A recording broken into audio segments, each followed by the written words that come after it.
In the part one of this video, we have seen the working of this end-to-end project. We have seen how the Flutter project is interacting with the Express API and the API is managing the backend.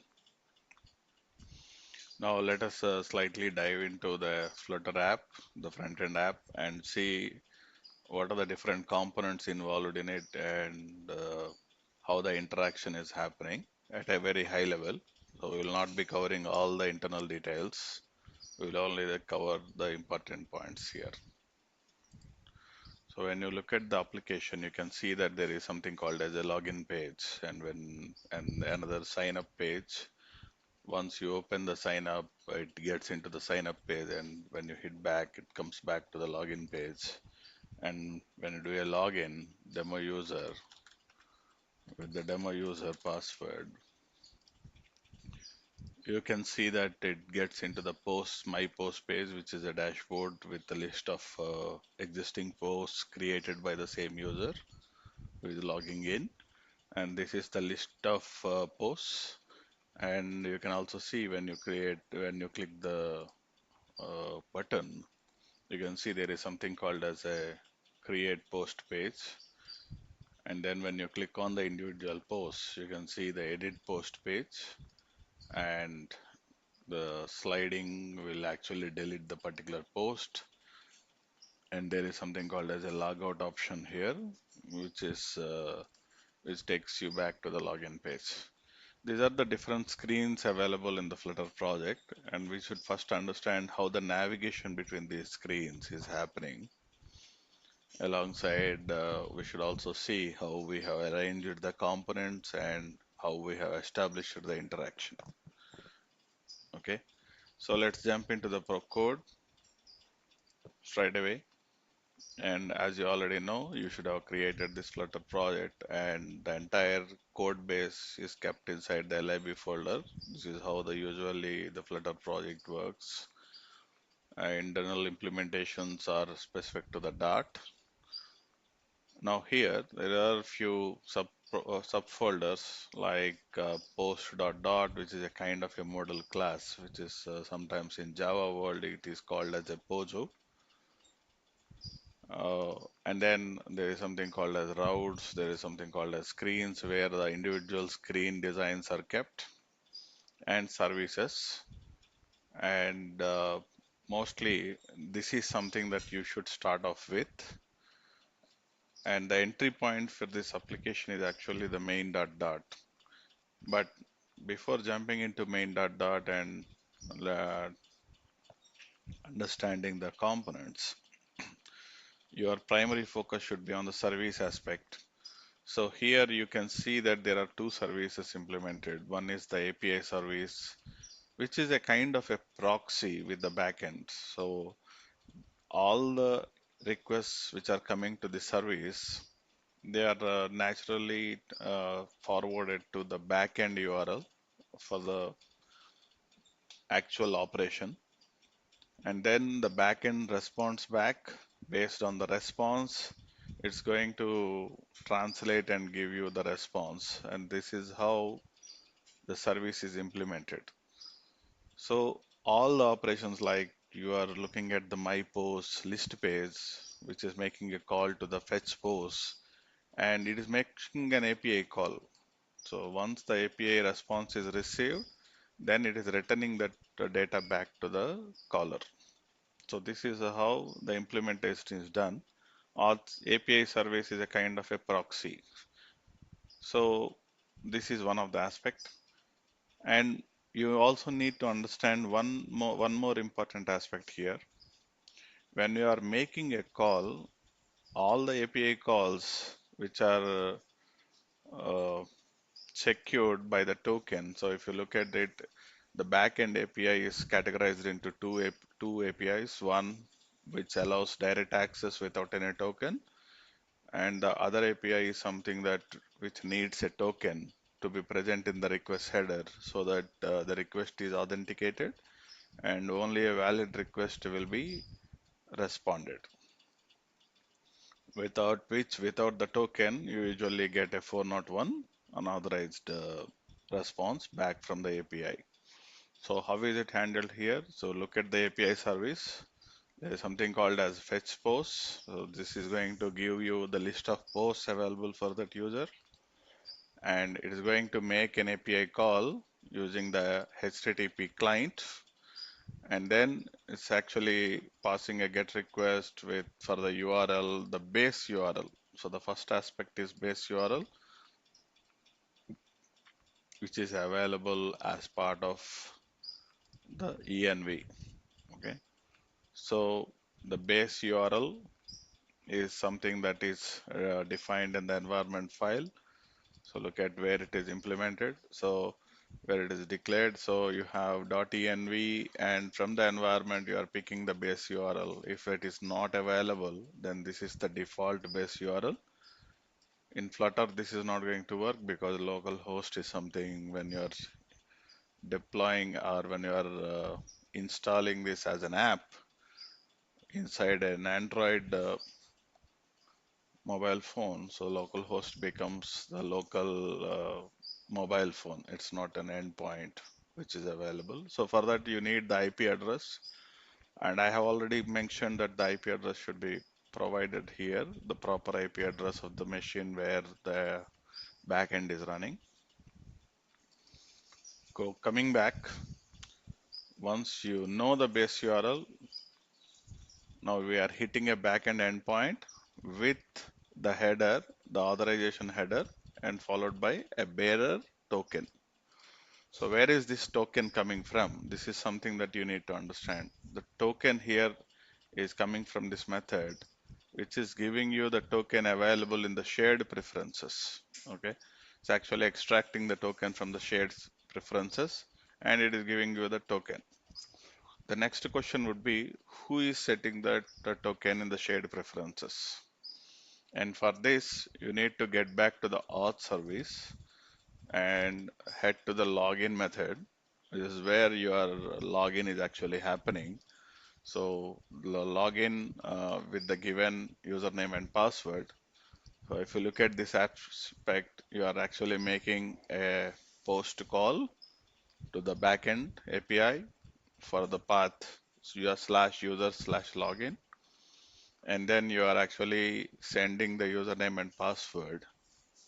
Now in the response, whatever the response is obtained, you should see a token in the payload of the response body. The token should be obtained based on from the response as part of the response body. So let's take a look at this login from the Postman API. So let's see what will happen when you are hitting the backend API with the username and password. The response includes the token with the valid JWT token. So this is something that you need to, once you receive a valid token from the response data, we are extracting the token and saving that in the shared preferences so that this token is available throughout the API calls. Whenever there is a need for an API call for which the token need to be added, it's actually obtained from the shared preferences. So coming back, this is how this is modeled, and everything, all the API calls will do the same operation. So they are simply a proxy to the backend API with the token, and the token is obtained from the shared preferences, and which is set by the login response. So this is how the API calls are tied up.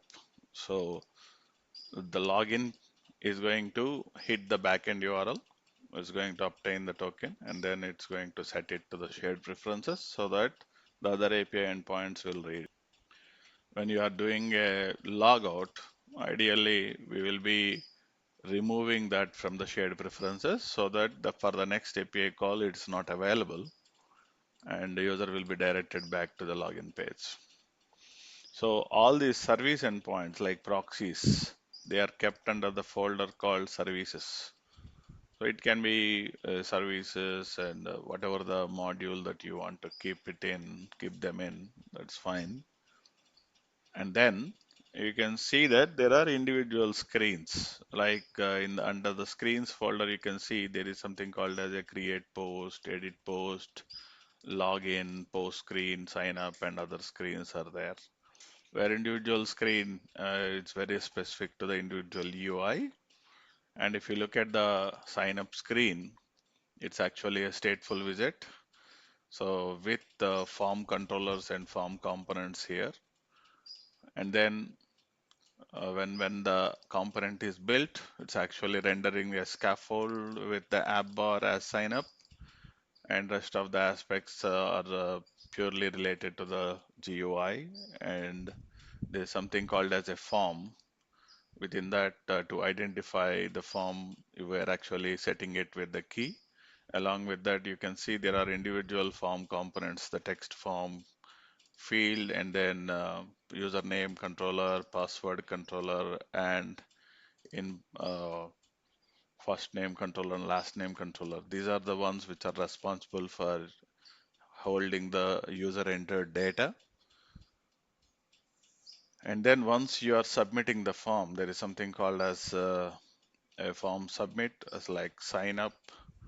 So if you can see that there is an elevated button with the name sign up, and when it is pressed, you can clearly see we are actually making an API call. So the first step is we are calling the validate method, and validate is going to call the validate of individual form field. So this validator gets invoked, and each field will validate its own data. So whether the username is empty or as the password is empty, in that case, it's actually displayed that in the red, that enter, please enter the password and other stuff. So if you look at the sign up and you click on the sign up, you can see that there is something called as enter username, enter password, and other stuff.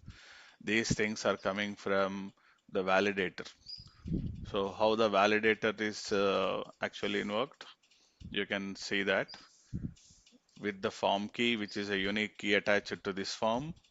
We are making a call. If the current state is present, then we are making a call to the validate so that all the individual component validators will get invoked.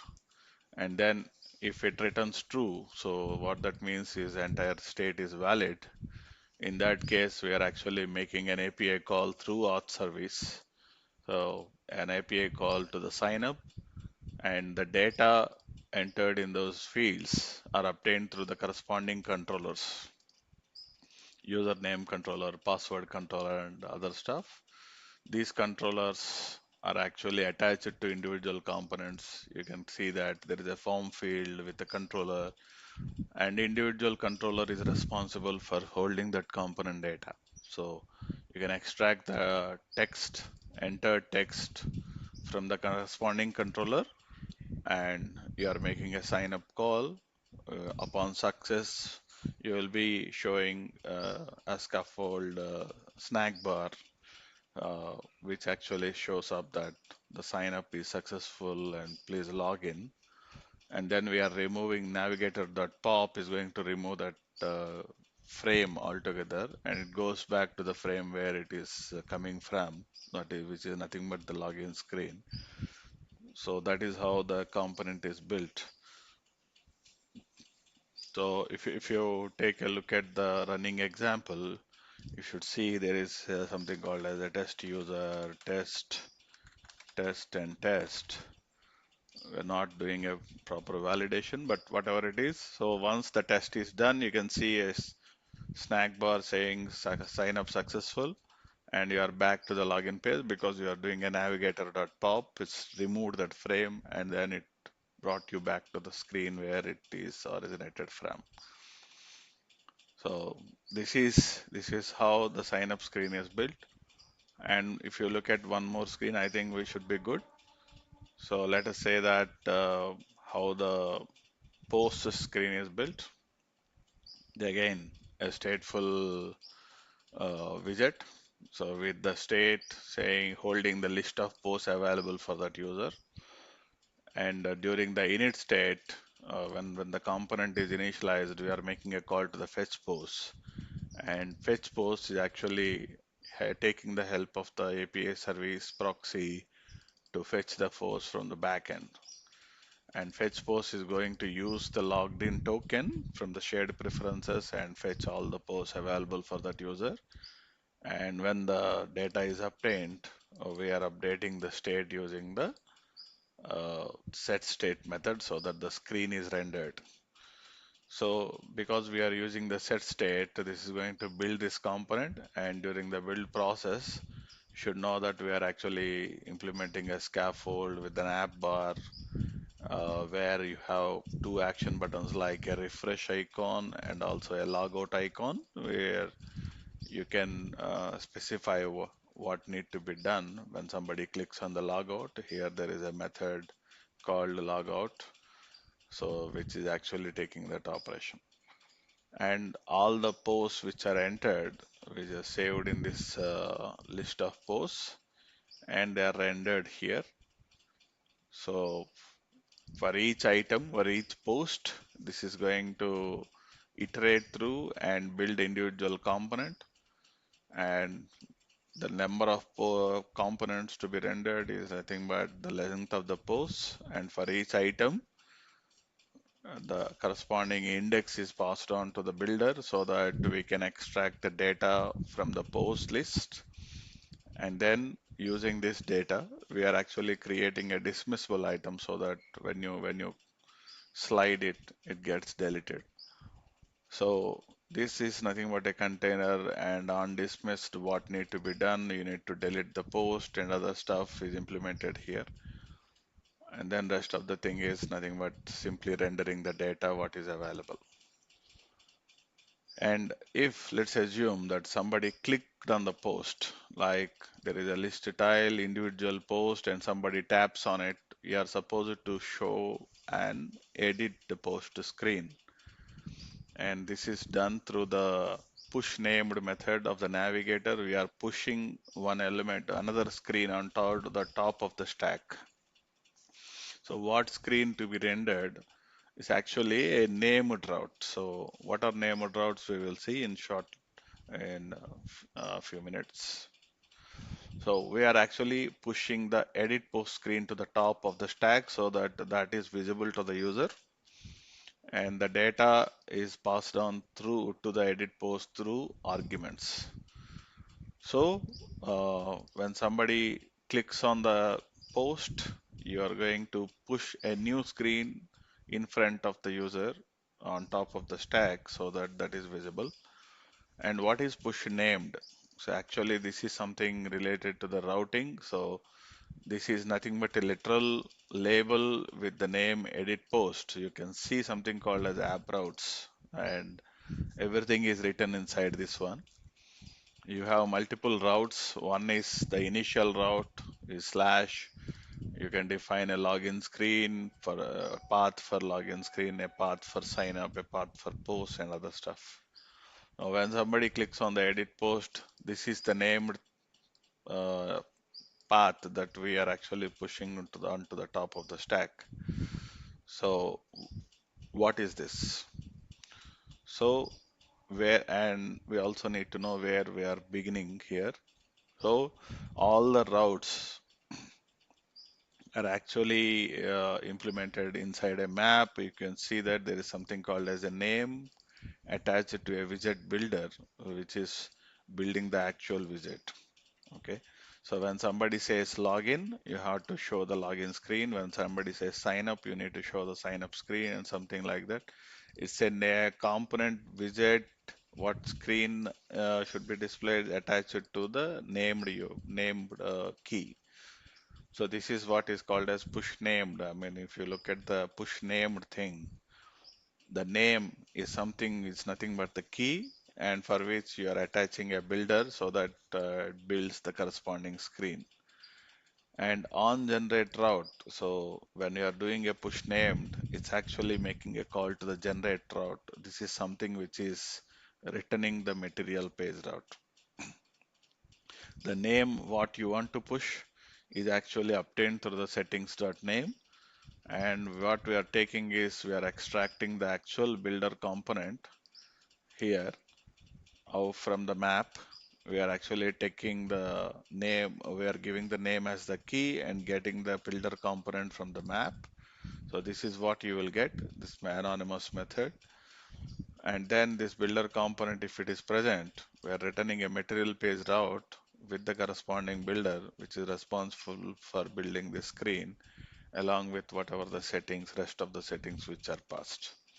So this contains the other data elements as well. So if the path is not found, so when you are pushing something which doesn't exist in this map, so this is what happens here. So handling the unknown routes, you're actually implementing a scaffold with a simple error saying that the no route is defined for this name. So everything happens here. On generate route is going to be called by the named push named method internally. It is going to pick up the next route based on whatever is returned through this method. And here what we are saying is for each name we are associating it with a builder which is responsible for building that screen. And then where actual return value is a material page route with the builder that you have kept for that name along with other details. So one other most critical and important thing that you need to understand behind the scenes is who is calling on generate route. So if you look at the main dot dot, the my app is the main app. Main app is actually constructing a material app component. And for the material app component, there are two internal fields, internal arguments. One is the initial route. So what is the first route to take, which is nothing but a login. And upon the next push like you are actually pushing a news navigator dot push named, and this is the name. This is nothing but you may look, it may be confusing for you initially, but it's almost like as good as slash edit underscore post. So you are pushing a screen on top of the stack with the name whatever is associated with edit underscore post. So instead of directly referring to that literal, we have created a constant for it to make it more readable and meaningful. So what will happen is whenever you are pushing a new route, this material app is going to use the on generate route method on this builder or this method to actually pick up the next route. So when it passes on the request to this, and it's going to get the new route, which is decides that what component to build, and then it's going to build it. So the entire project actually is built in a simple manner.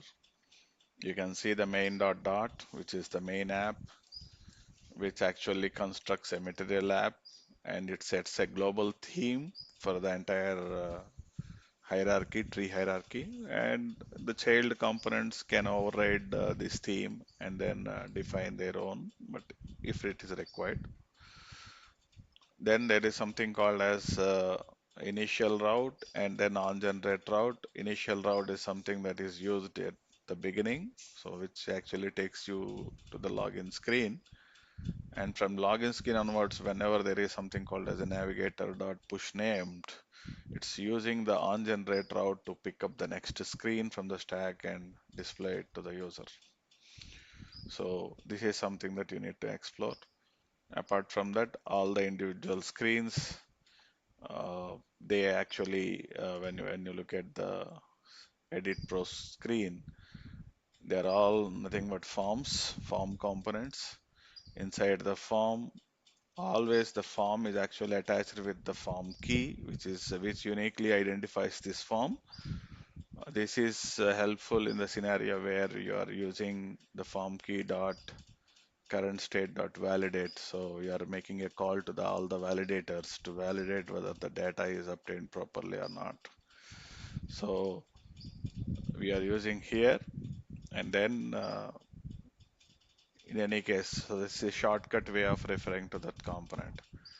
And then all the individual forms are attached with individual controllers for extracting the text entered in that form. And there's a simple validators which ensure that the valid data is entered. The whatever the data is present as part of the settings arguments, we are getting the post object inside the context. It is available via the settings and followed by arguments. You receive the post object and you use it to render the data. If there is something called as once you get the data, we are setting that data to the title controllers so that they are rendered over the form.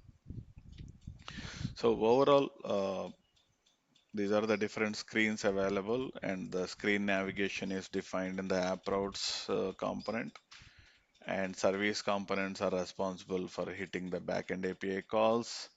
And upon successful login, we are saving the token inside the shared preferences so that it's available for the next API call. And during the logout process, we are ensuring that we are removing the token from the shared preferences so that the token is not available, and user should be forced to get back to the login page. Okay, so when somebody calls on the edit post screen, list post screen, you should see something called as a logout button there. Yep. So this is the logout icon. So when somebody clicks on the logout icon, what we are doing is we are calling the API service to logout, and this is going to remove the shared preferences token from the shared preferences. And what we are doing is actually we are removing everything except the login, so that there is no screen available, and they are all removed from the navigator stack, and only login will be kept intact, and user will be back to the login page. So this is how the logout is implemented. So overall, uh, if you demo user, demo user, get to the login screen, click on this, you get the edit screen, and the data is populated over the components using the controller. We are setting the data to the controller, and controller is rendering, enabling it to render the content. And when there is no description and looking to update, the validator pitches in and XYZ description, do an update.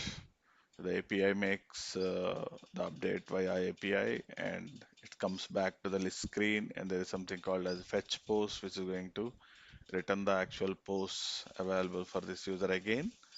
Maybe we may find efficient ways of implementing this. And then when you do a logout, shared preferences token from the shared preferences is removed, and navigator stack is popped until the login screen so that you see the login screen again. So at a high level, this is the high level implementation of the Flutter project with the end-to-end back-end implementation.